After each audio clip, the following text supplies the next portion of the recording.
Okay. So I'll answer the question. Does Cooper Flag need to be great or just potentially be great?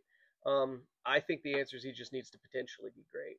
And Bill cited a lot of people. I believe that the hype was really only around Victor, which definitely sold that year's product.